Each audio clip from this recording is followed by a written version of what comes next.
Well, it's Pat Cash here, and I had the opportunity to interview one of the legends for the Australian Open Big Mac Legends Tournament, Todd Woodbridge. Is that weird? Is that weird? Come on, you are a legend. How many Grand Slams have you won? Well, if you count mixed, which people don't. No, I count, absolutely. But I do, because as Fitzy used to say, it built my house.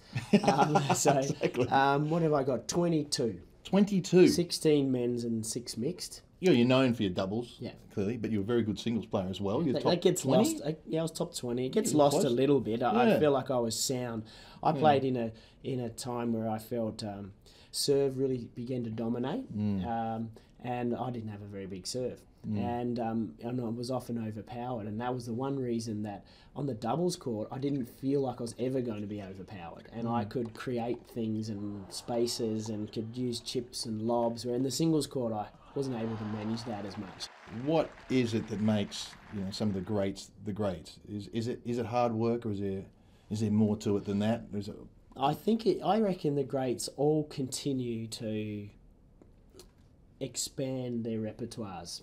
I freely admit I had a dodgy serve, but I served so much better at the end of my career than I did at the beginning or in the middle, and was always trying to get that little bit better. Well, there's been some great characters here at the Australian Open, the Legends event. Who are the players you've enjoyed watching or just being involved? I have had a moment here that I thought was intriguing. I wasn't on the court. I thought it was just amazing, and it involved you and Mats Wilander against Fabrice Santoro and Yannick Noah.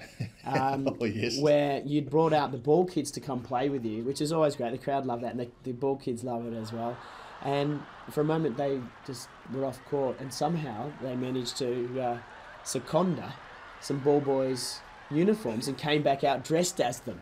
And it was a classic moment. I mean, the clothes were just that little bit tight, and it's moments like that it brings the crowd into it, and they don't get to see that in the intense battles that go on in Rod Laver Arena.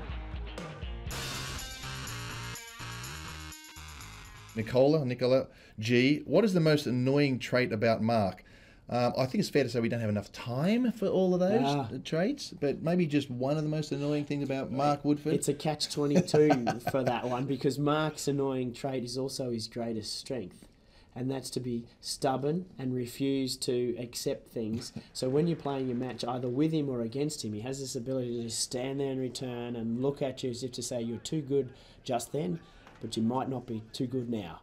All right, from at the weapon. Who is the best at cooking a barbecue? Look, he's not the best cook, he's the best organiser, and I think for many years at Wimbledon, the Australian contingent have always got together, and that'd be Nuke, because he's got a house that always is on the edge of Wimbledon. He'd have an Aussie barbecue, and he'd get all of the Aussie players, the young, the current, the old, together. And so for that reason, Nuke is a bit of a legend in his own right, his Wimbledons and everything else that he's done.